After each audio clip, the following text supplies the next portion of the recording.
సీమోల్లంఘనము లేదా సీమను, ఆ ఎల్లను, హద్దును దాటుట అని ఒక ఉత్సవం చేసేవారట ఆ రోజుల్లో షిరిడీలో. విజయదశమి నాడు ఆ గ్రామంలో ఉండేటువంటి వారందరూ కూడా గ్రామపు సరిహద్దుని దాటి వెళ్ళేవారు. వెళ్ళడం ఒక ఉత్సవం పూర్వం. వెళ్ళి మళ్ళీ వెనక్కి తిరిగి వాళ్ళందరూ వచ్చేస్తూ ఉండేవారు. ఒకనాటి విజయదశమి నాడు వీళ్ళందరూ అలా సీమ దాటి వెళ్ళి మళ్ళీ లోపలికి వచ్చేస్తున్నారు. బాబాకి ఆగ్రహం వచ్చింది.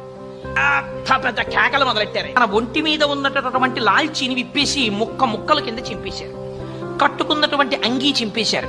పెట్టుకున్నటువంటి లంగోటా చింపేశారు. దిగంబరుడై నిలబడిపోయారు. అలా నిలబడి ఆయన కేకేశారు. ఏమని? ఇప్పుడు నన్ను చూడండి, స్పష్టంగా చూడండి, అందరూ చూడండి, నేను హిందువునా మహమ్మదీయుడనా చెప్పండి అన్నారు. ఇప్పుడు చెప్పండి, ఆయన మహాజ్ఞాన పిచ్చాడా? ఎవరు చెప్తారు? అర్థం కాలేదు బాబా ఆ రోజున ఎవరికి.